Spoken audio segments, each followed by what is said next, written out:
জয় জয় জগবন্ধু, তুমি তো দীনজনার বন্ধু, মোর পার করিতে কাব্য সিন্ধু হাল ধরো নিজের হাতে। আমি তোমার রক্ত ছেলে অবাজন বলে মরে দিও না ফেলে, রেখো তোমার শরৎ তলে তোমারই করুণা। প্রভু তোমার কৃপা হলে দেখি পাথর পাশে সাগর চলে, আবার গোবলকেও কথা বলে দেখি পঙ্গু নন্দায় বেরি। প্রভু তোমার শক্তি বলে এই জীব শক্তি পাই, এই ভূমণ্ডলে সর্বত্রই খেলা চলে দেখি বিশ্ব জগৎ ভরি। তাই কোথায় আমার বিশ্বপতি নস্করাবত দুর্মতি ফুটাইয়ে কাব্যগীতি যুগ মুখের বলি। প্রভু তুমি আর থেকো না দূরে, এসো আমার হৃদয় পুরে ভাষাও তোমার গানের সুরে, তাইতে পুনঃ পুনঃ ওই শরৎকালে দিলাম অঞ্জলি। নমামি মা কুণ্ডলিনী সত্য হতে বহুদামী সত্য অগ্রে গণনায় প্রধানা। প্রথম নেমে ঘরের পক্ষে আমার ঠাই পেলেন তোমাদের পক্ষে, জীবন অন্তে হবে কিন্তু সেই বিছানা। তারপরে মাতা পিতা যুগলে বসায় হৃদকমলে ভক্তি অর্ঘ্য পদে করিদান। কবি শিশির সরকারের সুশিক্ষার ফলে গাহি কাব্য গীতি এই মহিতলে, সে আমার গুরু জ্ঞানে নাম আমি বহাল। নামটি আমার গণপতি সরকার, এই নামের নাই দরকার কাল্পনিক নাম একটা করিব ধারণ। কবি গান করতে গেলে আমি বলি সভাস্থলে একটা নামের পরে করতে হয় অবতরণ। তাই আমি গণপতি সরকার নামটি সারি, আমি বিধান চাষা নামটি ধরি। দাঁড়াইলাম আসরের বরাবরই আপনারা শুনলেন সর্বজন।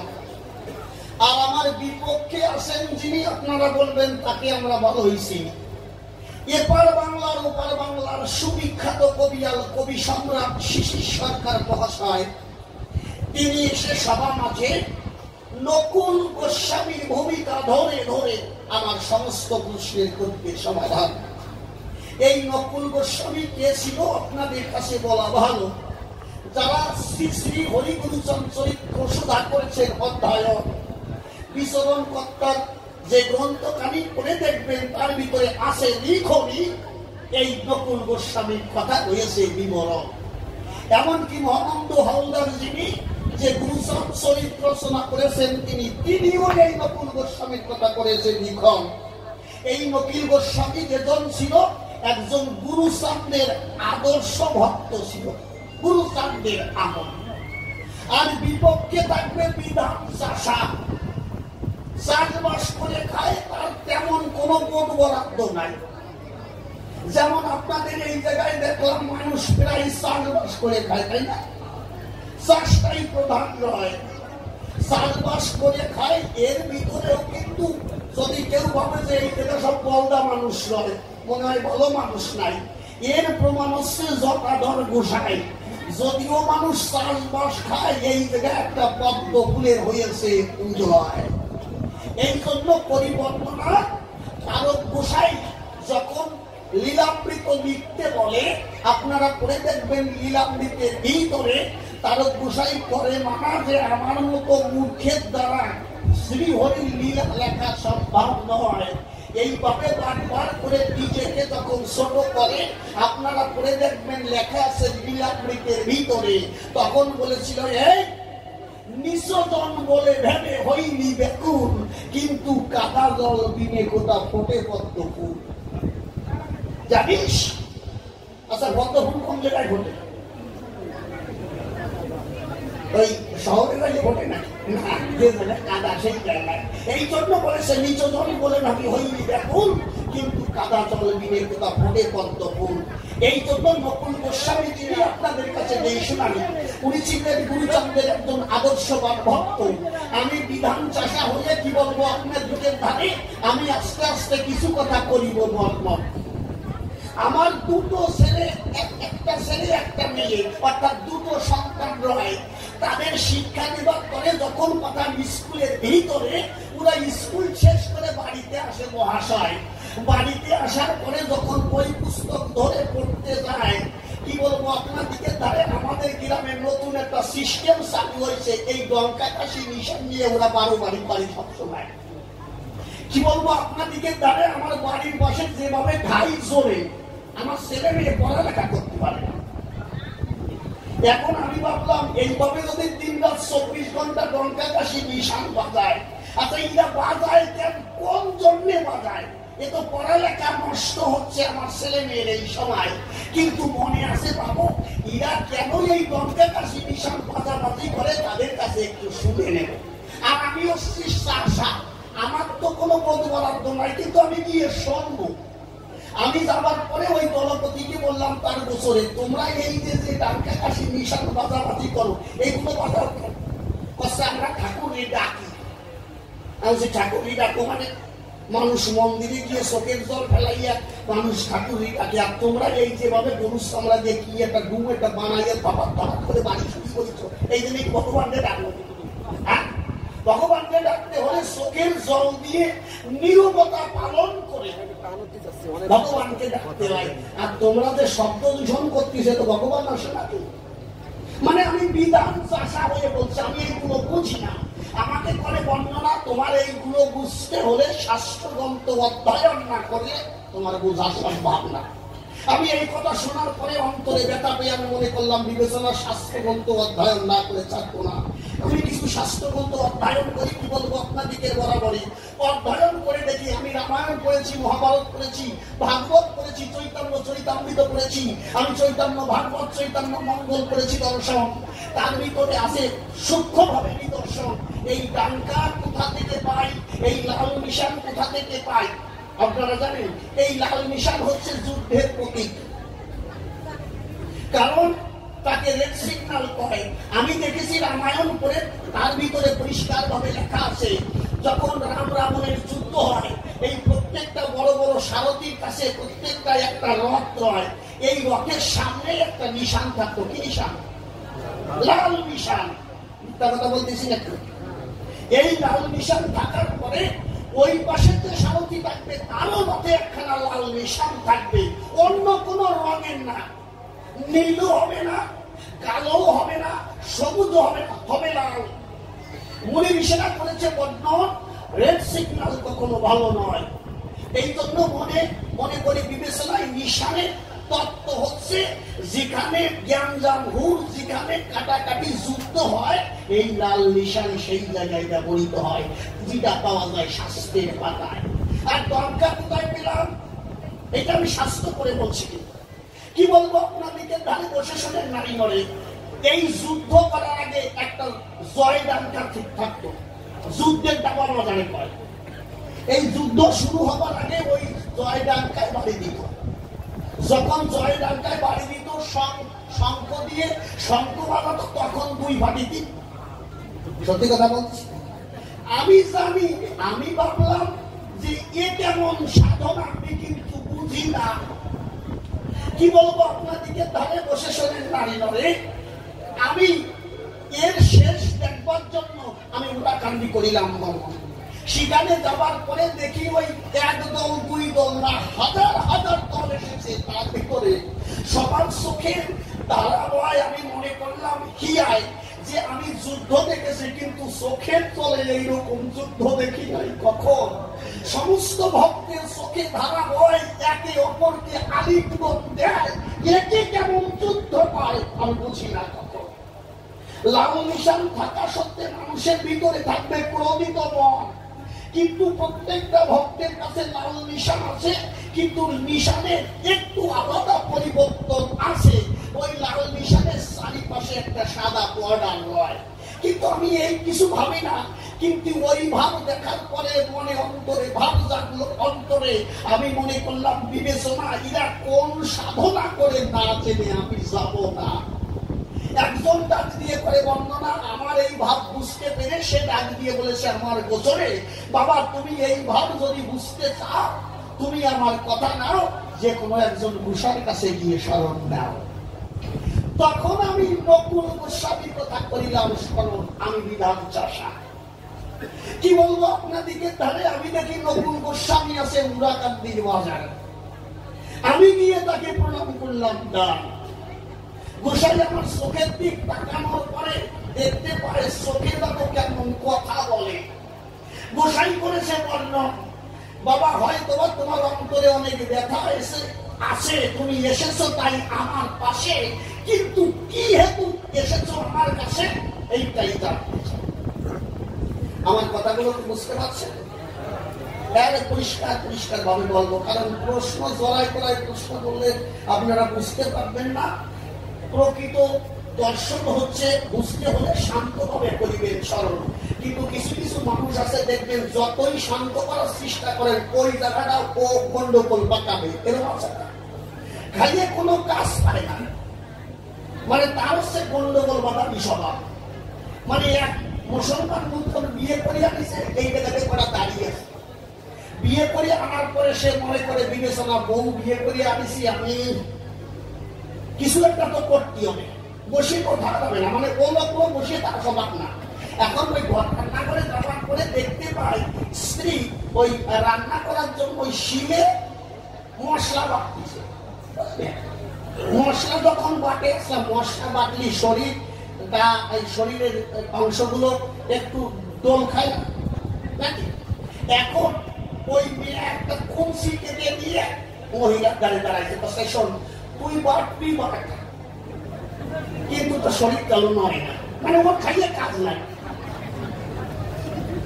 এখন ওই বউ কি এরবে কোনো মতে আস্তে আস্তে এইভাবে না, কিন্তু তারপরে শরীর হাত পড়ে যাচ্ছে, এই কুঞ্চি যেটা বাড়ি দেয়। আবার কিছু সময় পরে আবার একটু ই করে কোনো মতে ই করে আবার শরীর যাই করে আবার বাড়ি দেয়। ওই 4-5 বাড়ি খাইয়ে রান হয়েছে। এখন রান্না বান্না করে পোষাই দিয়ে করতেছে, মানে ওই শাসারে বাঁধ দেওয়ার পরে উনি ওই ইসির থেকে মুগুর একটা নিয়েছে, ওই শাসা দেওয়ার পরে ভাত দেওয়ার পরে বসে ভাত খাওয়া খাও, বাড়ি জমি বলে কিন্তু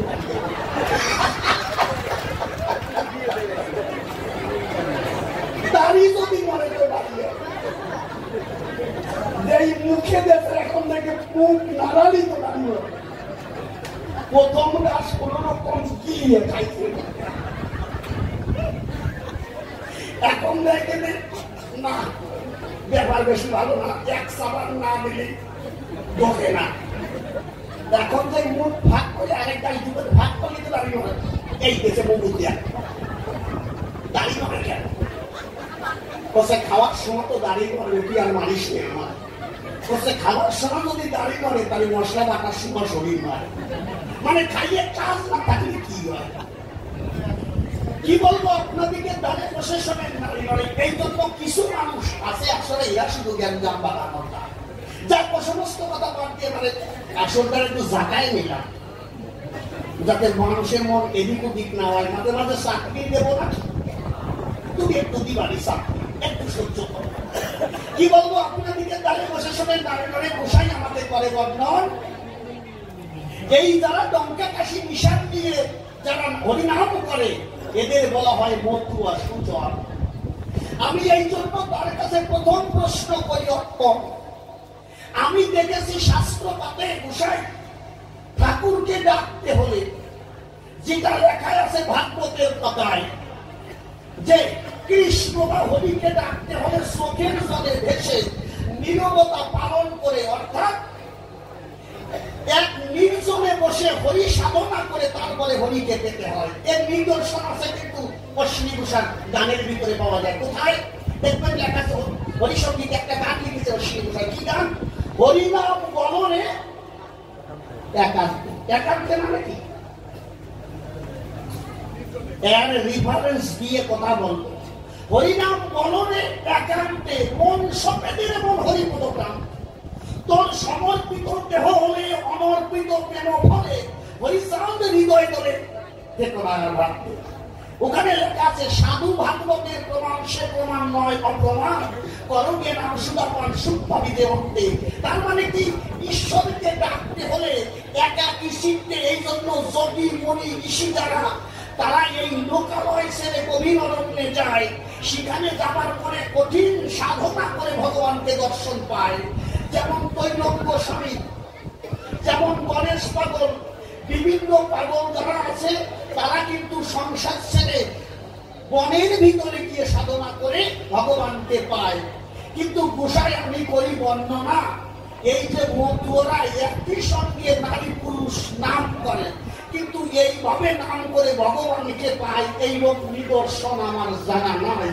আমি তোমার কাছে জানতে চাই মতুয়াদের মূল দর্শনগুলো কি, যে দর্শন পেলে পরে ভগবানকে পাওয়া যায় কলিযুগের বাজারে, এই মতুয়া দর্শনের কথা আমি তোমার কাছে জানতে চাই। আমার কথা বুঝতে পারছি? আমি মতুয়ার কোন দর্শন আছে, আমি যে দর্শন দেখেছি সেই দর্শনে ভগবানকে পাওয়া হয়ে যাবে তাই। তাহলে তুমি আমার কাছে সত্য করে কবে, আমি তোমার কাছে জানতে চাই অবশেষে মতুয়ারা যেভাবে হরিনাম করে নারী পুরুষ একত্রে, তাহলে কোন দর্শনের উপরে ভিত্তি করে এরা হরিচাঁদকে পায়? তুমি সুন্দরভাবে জবাব দিও ধর্মসভায়। বুঝতে পারছেন? একদম পরিষ্কার কথা। কি বলবো, আপনাদেরকে ধারে বসে শোনেন নারী ঘরে, কিন্তু গোসাইরা একটা কায়দায় গেল সমন্বয়ের পরে আলোচনা, সর্বধর্ম সমন্বয়ের পরে আলোচনা। গোসাইরা একটা কায়দায় ফেলবো, কিন্তু গোসাই যদি কায়দায় ফেলতে চায় আমিও সেই ভাগ করে রাখবো। মানে ছোট্ট একটা ছেলে, কথাটি আপনারা যাবেন না ভুলে, একটা লোকের দুটো বাচ্চা, একজনের বয়স ওই 1 বছর আপ ডাউন, মানে একজনের বয়স 5 বছর, একজনের বয়স 4 বছর, দুটো ছেলে। কিন্তু ওই বাবাটা খুব চালাক, ও করে বিবেচনা ওই বড় ছেলের একটা জামা কিনে দেয় পুজোর সময়। কিন্তু ওই পুরানো হলে ওই পুরানো জামা, মানে 1 বছর যখন বড় ছেলে গায়ে দেয় পরিধান করে, যখন পুরানো হয়ে যায় ওই পুরানোটাই ছোটটারে দেয়, তারে সুন্দর খাপে খাপ মিলে যায়। ছোটটারে কিনে দেয় না, প্রতি বছর ওই বড়টারে নতুন একটা জামা কিনে দেয়। কিন্তু যে ওই ছোট জন মনে করে বিবেচনা, বাবার আমি ছেলে কিনা, বাবা আমাকে সব সময় ওই দাদার পুরনো জামাটা দেয়। আমি খুব মনে দুঃখ পাই, এই জন্য বাবার সাথে ছোট ছেলে বেশি কথা বলে। এইভাবে পার হয়ে গেল 20 বছর। 20 বছর পরে বাবা মনে মনে চিন্তা করে বৌমা আনতে হবে ঘরে। এই জন্য ধীরে ধীরে সুন্দর একটা মেয়ে দেখে ওই ছেলেটাকে বিয়ে দেয়। বিয়ে দেওয়ার পরে, কথা বলো না বাবা, বিয়ে দেওয়ার পরে যখন মানে বৌমা এসে ঘরে, এখন ওই ছোট ছেলের দুঃখ অন্তরে যে আমার বাবা আজকেও একটা নতুন জামা দিল না, কি কারণ? দাদা বিয়ে করেছে, যদি নতুন একটা জামা দিত আমারে, আমি আনন্দ পাতাম সর্বক্ষণ। কিন্তু ওই মুখ কালো করে বসে আছে, বাবা গিয়ে জিজ্ঞেস করছে ছেলের পাশে, তোর দাদা আজকে বিবাহ করেছে, তোর আনন্দের সীমা থাকবে না, তার মুখ কালো কি কারণ? বল দেখি। আমার বসে চল তোর বৌদিকে দেখবি একটু পরান মনে। বাবা নিয়ে যখন বৌদির কাছে যায়, মানে ওর বৌদির কাছে, বাবার বৌদি, বাবার তো বৌমা, ওখানে নিয়ে যাওয়ার পরে বৌমার মানে বৌদির মুখ দর্শন করে ঠিক করে এসে গেছে। বাবা কাছে হাসলি কেন?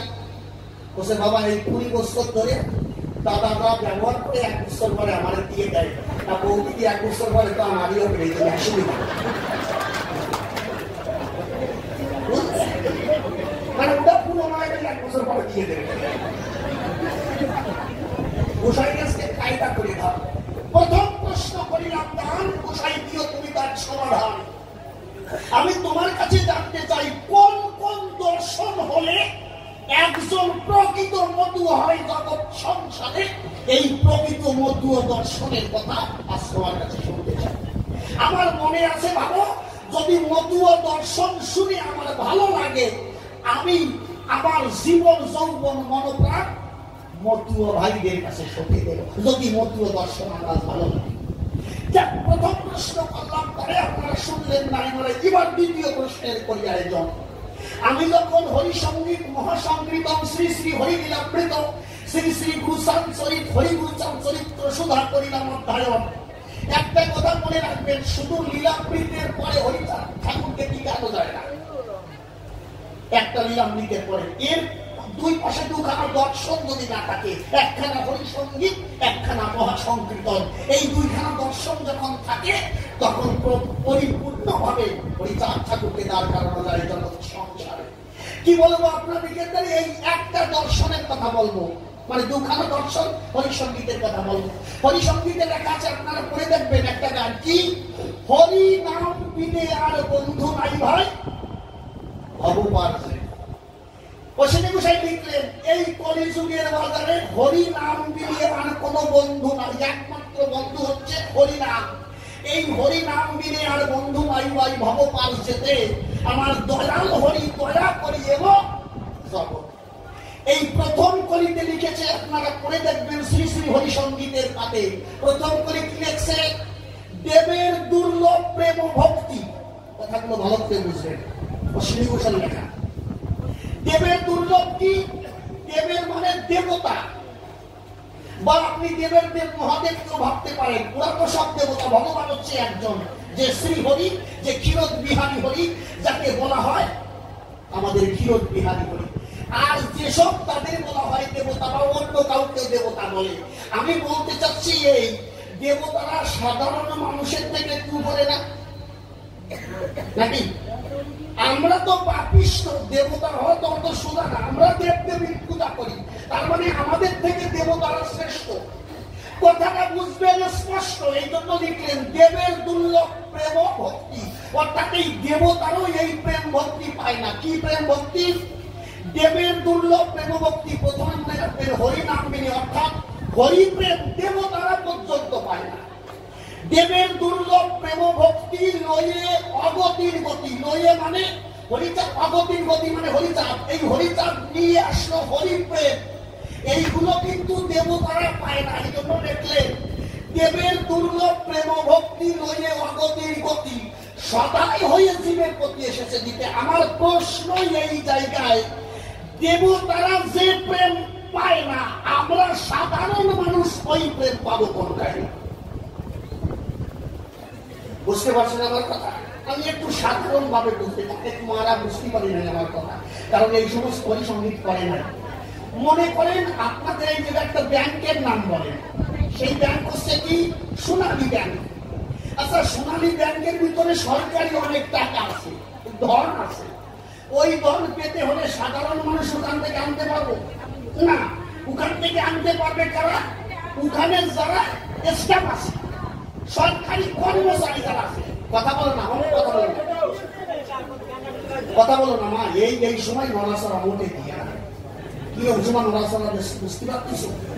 মানে সরকারি কর্মচারী যদি ইচ্ছা করে ওই ব্যাংকের থেকে টাকা আনতে পারে, কিন্তু সাধারণ মানুষের পক্ষে সম্ভব নয়।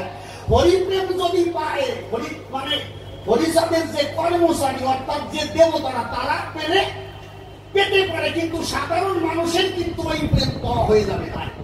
যেমন ব্যাংকের থেকে ব্যাংকের ম্যানেজার ইচ্ছে করলে টাকা বের করতে পারে, কিন্তু আমি পারি না। ঠিক তেমন হরিপ্রেম যদি পায়, দেবতারা পেতে পারে, কিন্তু অশ্বিনী গোসাই লিখলেন দেবের দুর্লভ এই প্রেম ভক্তি। এই প্রেম ভক্তি দেবতারাও পায় না। গোসাই, তুমি তো হরি বলে মেতে গেছো, হরিপ্রেমে মেতে গেছো, তাহলে তুমি আমার কাছে পাবে যে হরিপ্রেম দেবতারা পর্যন্ত পায় না। আমরা সাধারণ মানুষ সেই প্রেম পাবো কোন সাধনায়? সুন্দরভাবে জবাব দিল ধার্মিক সভা। বুঝতে পারছেন কত কষ্ট করে গান রয়েছে প্রশ্ন করতে? এই গোসাই আজকে কোন জবাব দেয়? জটাধর গোসার বাড়ি গান আসলেন করি গান, জ্ঞান কষ্ট করে গাবো, আজকে কষ্ট করে জবাব দেবে। খাতিটা দিয়েছে রে গোসাই, যা খাতি দিয়েছে 7 দিন না খেয়ে থাকলেও মানে এই স্বাদ সারাবে না। কব না কি কি গাইতেছে, মানে এত কয় ভাগে খাইছি, বাংলাদেশে যে কয়দিন আইছি ঠাকুর বাড়িও খুব যত্ন করেছে, খুব যত্ন করেছে ওরা গান থেকে। আমার জীবন ধন্য ঠাকুর বাড়ি এত যত্ন পেয়েছে, কিন্তু গোসার বাড়ি যে খাইছি আমার মনে হয় এই মানে স্বাদটা সাবান দিয়ে, কষ্ট সাবান দিয়ে ধুলিও যাবে না, কয়দিন কাট পেলে তা বলা যাবে না। এই জন্য তোমার কাছে দ্বিতীয় প্রশ্ন করে দাঁড়ান, যে প্রেম দেবতারা পায় না, আমরা সাধারণ মানুষ সেই প্রেম পাবো কোন সাধনায়? সঠিকভাবে জবাব দিও ধর্মসভা। এই দুইখানা প্রশ্ন করলাম, তারা এবার যাব তৃতীয় প্রশ্নের ভিতরে। দেখেন, সত্য ত্রেতা দাপার করি 7 যুগের কথা বলি। এই 7 যুগের ভিতরে সত্য যুগ যেজন রয়, এই সত্য যুগে ছিল 4 ভাগ সত্য, এর ভিতরে কোনো মিথ্যা ছিল না। কিন্তু যখন এই 4 ভাগ সত্যের ভিতরে 1 ভাগ মিথ্যা ঢুকে যায়, তখন যুগের নাম পরিবর্তন হয়ে ত্রেতা হয়ে যায়। তার মানে 4 ভাগ সত্যের ভিতরে 1 ভাগ মিথ্যা ঢোকে, তখন যুগের নাম পরিবর্তন হয়ে ত্রেতা হয়ে যায়। আবার যখন 2 ভাগ মিথ্যা 2 ভাগ সত্য হয়ে যায়, তখন যুগের নাম পরিবর্তন হয়ে তারপর হয়ে যায়। এবার কলিযুগের বাজারে মানে 3 ভাগ মিথ্যা আর 1 ভাগ সত্য, তখন যুগের নাম পরিবর্তন হয়ে কলি হয়ে যায়। তার মানে কি, কলিযুগে হচ্ছে 3 ভাগ মিথ্যা, অর্থাৎ মিথ্যে কথা মানুষ বেশি বলে। আর সত্য যুগে ছিল 4 ভাগ সত্য, অর্থাৎ সত্য যুগে কেউ মিথ্যা কথা বলতো না। সত্য যুগে রাজা ছিল সত্য রাজা। সত্য রাজা ডাক দিয়ে বলেছে বর্ণনা, আমার সত্য যুগে কেউ যেন মিথ্যা কথা বলে না। যদি কেউ মিথ্যা কথা বলে, সত্য রাজার বিধান হচ্ছে ওই মিথ্যাবাদীকে তোমরা ছেড়ে দাও। কিন্তু কলি যুগে হচ্ছে কলিরাজ রাজা। কলি করে বর্ণনা, আমার যুগে আমার আইন চলবে, কোনো সত্য কথা চলবে না। যদি কেউ সত্য কথা কাও, তোমরা 10 জন মিথ্যাবাদী দিলে সামনে বলে যাবে। এই যে বর্তিছে কিনা তাই করে আমি সত্য কথা ছেড়ে একদম শাস্ত্র ধরে ধরে। তার মানে কি, কলিযুগে হচ্ছে মিথ্যার আশ্রয়। কলিযুগে দেখবেন একজনের পিছনে আসুরা বাস দিতে এদিক টাকা। তার মানে কত বড় খারাপ যুগ পাইছি। এই কলিযুগের বাজারে মানুষের ভিতরে হিংসা বেশি। কলিযুগের ভিতরে এত খারাপ। সত্য যুগে বৃদ্ধাশ্রম ছিল নাকি? ছিল না। কারণ কি, সবাই পিতা মাতাকে ভক্তি করত, 4 ভাগ সত্য ছিল। কিন্তু কলিযুগের বাজারে যে পিতা মাতা আনলো সংসারে, তাকে পর্যন্ত ছেড়ে দিচ্ছি বৃদ্ধাশ্রমের ভিতরে। তার মানে কি, কলি হচ্ছে পাপাচ্ছন্ন কলি। কিন্তু তারক গোসাই লিখলো সত্য ক্রেতা, তারপরে শেষ হয় কলি, ধন্য কলিযুগ কহে। তারক গোসাই বললেন বৈষ্ণব যারা তাই এই কলিযুগকে ধন্য করেছে, মানে একজন একজনের কথায় ভাগ দেওয়ার যুগ। আর অশ্বিনী গোসাই কি বললেন? অশ্বিনী গোসাই বললেন ধনকরিত পুষ্পবন্ত কলিকাল, মানব দেহ তরি দয়াল হরি হলো 10 মন্ত্রের দোলাল। পরে দেখবেন হরিসঙ্গী। অশ্বিনী গোসাই বললেন এই কলিযুগ হচ্ছে পুষ্পবন্ত কলি। আমি তোমার কাছে প্রশ্ন করি, জবাব দিও দয়া করি। যে যুগে মানুষ মানুষকে হিংসা করে, যে যুগে 4 ভাগ 3 ভাগ মিথ্যা 1 ভাগ সত্যি, কেউ সত্য কথা বলতে পারে না, মানুষ মানুষকে ঘৃণা করে, মানুষ মানুষকে অহংকারে পতন হয়ে যায়। যে যুগে বাবা মাকে ভাত দেয় না, গোসাই যারা অর্থাৎ তারক গোসাই কি করে বলে এই কলিযুগ ধন্য, আর অশ্বিনী গোসার মতো মানুষ কি করে বলে এই কলিযুগ পুষ্পবন্ত। কেমন করে এই কলিযুগ পুষ্পবন্ত হলো তোমার কাছে বলা ভালো। এর সুন্দর একটা মীমাংসা করা আছে, বুঝতে পারছো? একটা পরিষ্কার কথা। বাংলার মানুষ কবি গান শোনে, যে কয়েকদিন গাইছি আমার কণ্ঠ দিয়ে সুর বেরোচ্ছে না এখন, তারপরও কষ্ট করে গাইছি। কি বলবো আপনাদেরকে, তাহলে বাংলার মানুষ কবি গান শোনে। খালি কবি গান না, আপনারা আগে শুনেছেন না যাত্রা, তারপরে ওই যে রহিম কুব্বান, আলমতি। যাত্রা হলে মানুষ, এক বুড়ো যাত্রা হবে, মানে গ্রামের পাশে যাত্রা হবে, সে ওই হেলিকেন নিয়ে দৌড়েছে। বুড়ি কয়েছে তুমি যাইয়ে না, তুমি যাইয়ে না, কিন্তু তাকে যে সুখ পায়, যাত্রা না দেখে বাড়ি যাওয়া যাবে, বাড়ি ফিরা যাবে না। ওই বুড়ো হেলিকেন নিয়ে দৌড়েছে, মাঠের ভিতর দিয়ে যাচ্ছে, মাঠে এই সমান কাটা ওই জায়গায় দিয়ে দাঁড়িয়েছে। হেলিকেন নিবা সারা রাত ওই জায়গায় রয়েছে, এই পর্যন্ত দাঁড়িয়ে গেছে। ছেলে দুটো ছিল, মা ডাকে দিয়ে বললো এই তোর বাবা তো যাত্রা শুনি এখনো আসলো না, এক কাজ কর, তোর বাবা দেখো সকালবেলা ভোরে 2 জনে হাঁটিছে, 2 সব গায়ে দেয় বাবা এই সময়টা দিয়ে গেছে। মানে ওই যাত্রা শুনতে যাতে পারি নাই। এখন এই আগে বাবারে টানি উঠুয়া, পরে দেখলাম, পরে শুনলে কি হয়েছে, আগে উঠুয়া। 2 ছেলে 2 জিনা করে টান, আর ওই পুরো তলে খামি মারছে, উনি উঠবে না। এখন ছেলেটা টানাটানি করে, যদি হাতি কি বল না দেয় উঠোনি যায়, তা বাবা বল দেয় না, আর ওই ক্যাব স্যার খাইতেছে যাতে না ওঠে। এখন বড় ছেলে করছে বাবা উপরে উঠা না, হ্যাঁ তোমার কি উঠাতে ইচ্ছা নাই? এখন বাবা করছে মানে একা একা যাতে আর যাত্রা না যায়, মানে এই জন্য আমি উঠব না, আমার মানে ই হোক, হ্যাঁ আর কে লোক আমার জীবনে যাতে যাত্রা শুনতে না যায়। এই যাত্রা আমি আগে শুনেছি, একটা সুর আমার এখনো মনে পড়ে, ওই যে একটা বিমস্ত যাত্রা আছে না, আচ্ছা রহাদ সারো রে আমি হাতে পাই মন ব্যথা, পিণ্ডে বাড়ির কাছে গিয়ে বউকে মনে এই কথা কি ঠিক না? শুনিস না? ওই বুড়ি মাথা জোর দেখছে, শুনিস? বাবা শোনো, এই ফরিদপুরের ঘটনা। তৎকালীন সময়ে ফরিদপুরে এক মুসলমান দল করেছে যাত্রা। এই কথাটা বলেই ধরে দেবো, যাত্রার দল করেছে মানে ওরা মুসলমানরা করেছে দল। এখন ওই মকসেদপুরের থেকে বায়না করেছে যে আমাদের এখানে এক পালা যাত্রা গাইতে হবে, আপনারা পারবেন? মুসলমান মানুষ বলছে কি করো, আমরা যাত্রার দল করেছি, পারবো না। বলছে আমাদের ওখানে শ্রোতারা বলেছে রাধার মানবঞ্জন পালা গাইতে হবে, পারবা? মেয়ে কয়েকদিন যাত্রা যখন দল করেছি এক বায়না তোকে গাই, ঠিক আছে পারবা।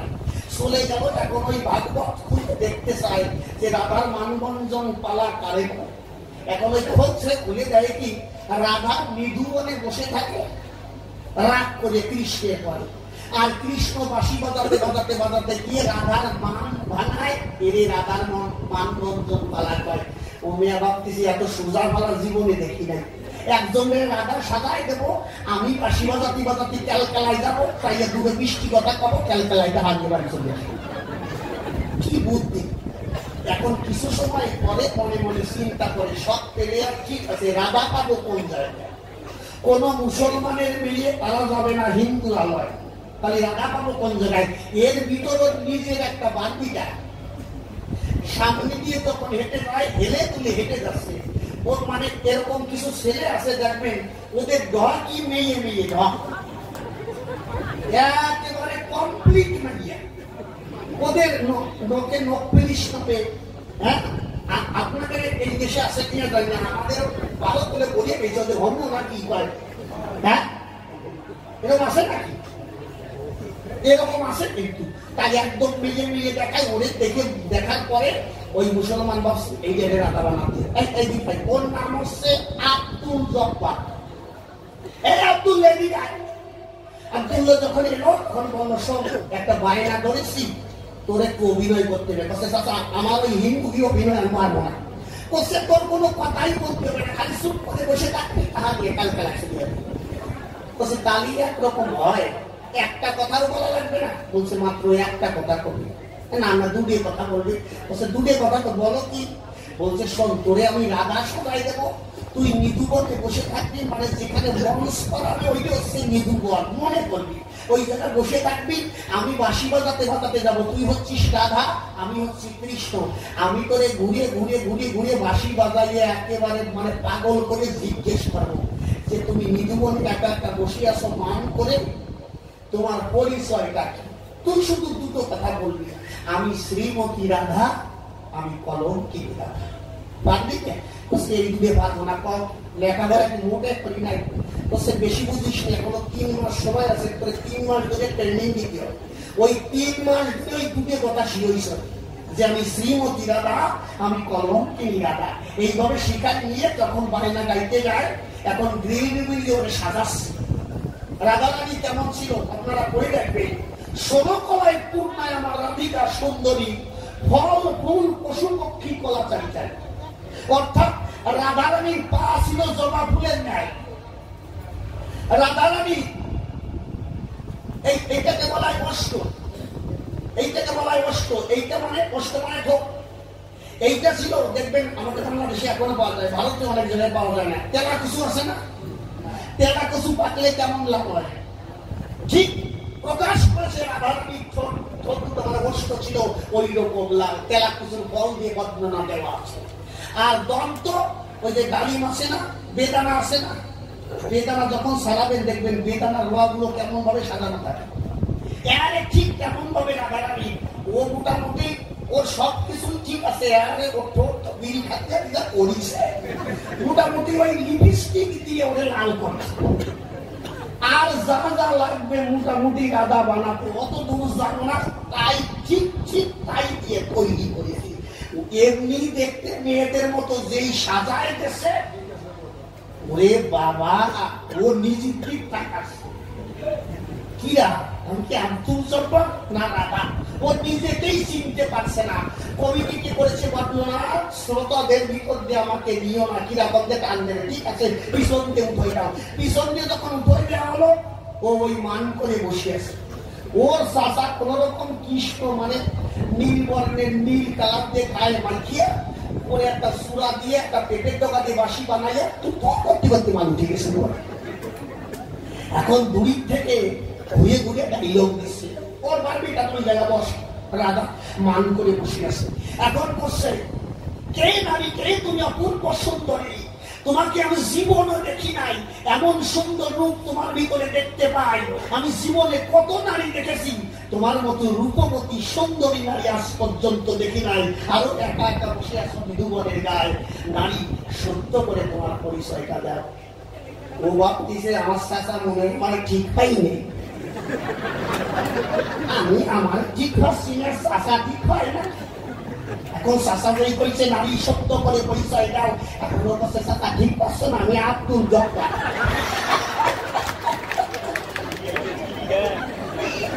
সিন থাকে ওর চাচা চোখ বলে ওর চাচা কয় কয় গিয়ে 3 মাস ধরে কি শোনা, কিন্তু ওর চাচা আসছে পুরনো প্লেয়ার। ওর চাচা করছে সিন অর্ডার করা যাবে না, শ্রোতারা শুনি নাই সব কিছু। শ্রোতারা যখন শুনি নাই তখন আমি সিন অর্ডার করতে দেবো না, আমি আবার নূতন করে শুরু করবো পুরনো প্লেয়ার। এখন বলছে না না না না, আমি বিশ্বাস করি না, তুমি চলো না বলি। তোমাকে আমি 3 মাস ধরে খুঁজতেছি, তার মানে 3 মাস ধরে আমি কি বুঝবো? নারী কৃপা করি, তোমাকে 3 মাস ধরে চরণ ধরি, কিন্তু তোমাকে খুঁজে পাই না, তার মানে ওই আর কোষ। নারী, তোমাকে আমি খুঁজে পাই না 3 মাস ধরে, আমি তোমার জন্য খুঁজে মরি। নারী কৃপা করি, দয়া করিয়া একটু বাসাইয়া সুন্দরভাবে জবাবটা দিয়ে, মানে এরপরে তো পাশ দিয়ে বলবে যদি কয়। এখন আবার ডাইলগ দিচ্ছে, না নারী না, আমি বিশ্বাস করি না, তুমি চলো না ভাই, তুমি আমার সঙ্গে চলো না, করো না। 3 মাস ধরে তোমাকে আমি পাগলের মতো খুঁজি, আজ তখন তোমাকে পেয়েছি, একা মৃদুবনে বসে আছো, তোমার তো রূপখানি কোনোদিন দেখি নাই। নারী, এবার আমার বাসায় রেখে অন্তত সত্য করে তোমার পরিচয় দাদা। এবার দাঁড়াচ্ছে, এবার বলছে ঠিক কবে রে বলছে। এখন বলছে চাচা আল্লাহ কি আমি আব্দুল জব্বার। কমিটি বাস নিয়ে আসছে, বাস নিয়ে এসে বলতেছে রাধার মানমঞ্জন ভালো, এর ভিতরে আব্দুল জব্বার ডোকলো কেমন করে তাই না। আমি চরম ধরে করি, মানে আজকে সুন্দর একটি আলোচনা। এই আলোচনার ভিতরে যেন কোন রকম আব্দুল জব্বার ঢোকে না। সুন্দরভাবে জবাব করিও দান, এবার সুরচন্দ্র ধরে টান, গাড়ি আরেকখানি গান।